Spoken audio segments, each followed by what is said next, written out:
Bago iniwan ni Mercy Sunot ang ating mundong masalimuot, ay nakikita natin siyang palaging masaya, palaging nasa entablado, nagpe-perform ng napakagandang iconic songs na tumatatak na sa ating mga puso't damdamin.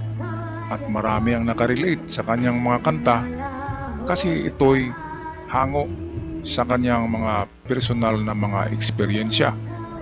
Pero dito sa video na ito ay kakaiba, opposite ang ating makikita. Siya pala ay malungkot, nag-iisa, walang kasamang asawa. Hindi nga niya pinakilala sa media ang kanyang asawa, kaya sabi niya napakalungkot ng buhay. Pero sa nakikita natin ay masayang masaya siya palagi. So ito ang video sa huling pag-alaala natin kay Mercy Sunot, nagbibigay ng kulay sa ating mga buhay. Atin panoorin. Mahirap sa ibang bansa na nag-iisa ka lang, yung wala kang malapitan, malungkot. Yung iba talaga pag nasa ibang bansa ka, malungkot. Yun lang. Mahirap sa ibang bansa na nag-iisa ka lang, yung wala kang malapitan, malungkot. Yung iba talaga pag nasa ibang bansa ka, malungkot. Yun lang.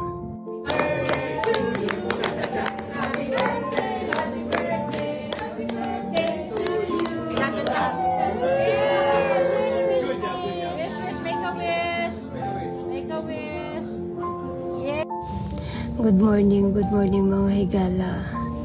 So it's my birthday today. Kaya maaga akong nagsimba. So 8:30 nagising ako nagpa-alarm ako ng 6:30 para magising, maligo, para i-celebrate kong mag-isa ang birthday ko. Mahirap sa ibang bansa na nag-iisa ka lang, yung wala kang malapitan, malungkot. Yung iba talaga pag nasa ibang bansa ka. Solo flight ako. Yung gusto kong gawin, hindi ko magawa.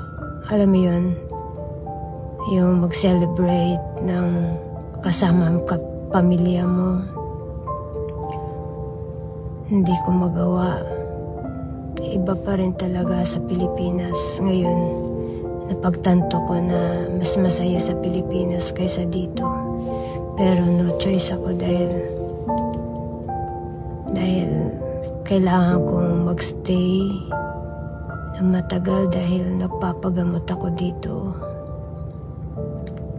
Sana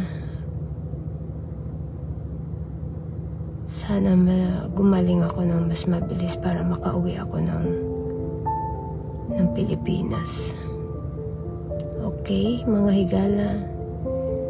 So, ngayon, start ko ng i-upload yung anong nangyayari sa akin. Nangyayari dito sa US. Hirap.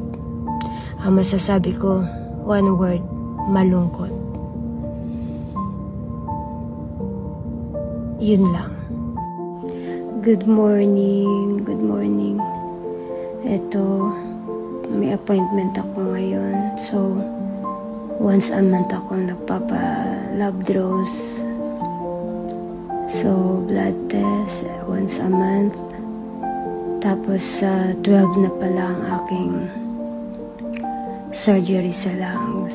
So, pag-pray niyo po ako.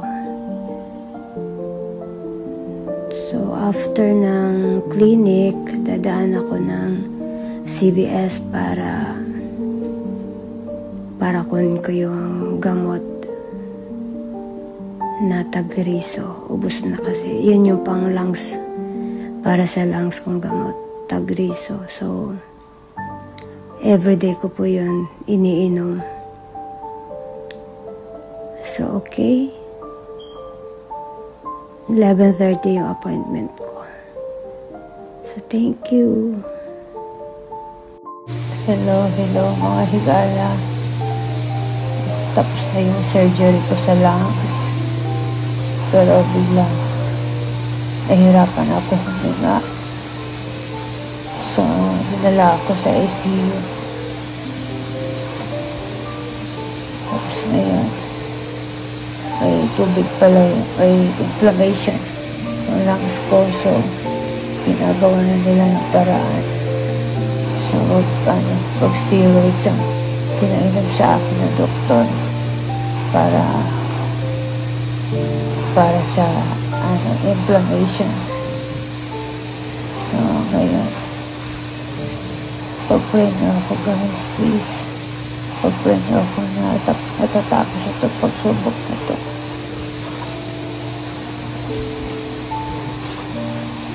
Pag-pray na ako.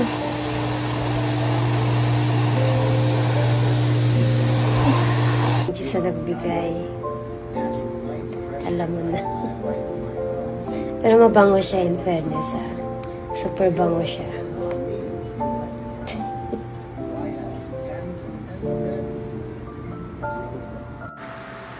I know your eyes in the morning sun. I feel you touch me in the pouring rain. And the moment that you wander far from me, I wanna feel you in my arms again. And you come to me on the summer breeze. Yeah.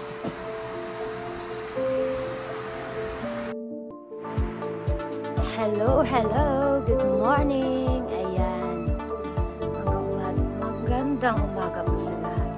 At ako'y gumagawa ng juice. Ayan, gamit ko yung Reveal. Uy, promote lang yun. Reveal, kahit may bayad. Ayan, pinopromote ko yung aking juicer. So, yan. Yung bago yung aking filter basket. So, eto yung ako ng juice. Ayan, ito ay every morning. Tapos bago pampasarap ng tulog. Okay. Yan may apple green. Lahat ng mga vegetable, puro green yan. Wala po kaming halong lahat green. So, pampa-healthy daw yan. Kasi sa narinig ko, yun lang, binigay lang din sa akin yung mga recipe, ingredients, or whatever, anong tawag dyan. So, magastos, pero healthy ka naman, di ba? Why not? O, di ba? So, bye guys! Bye mga higala! Hi guys! Flex ko lang yung aking perfume. Tingnan mo, YSL. Pero libre. Libre daw siya. Sana all libre. Pangalan niya libre. Ano pa yun? YSL.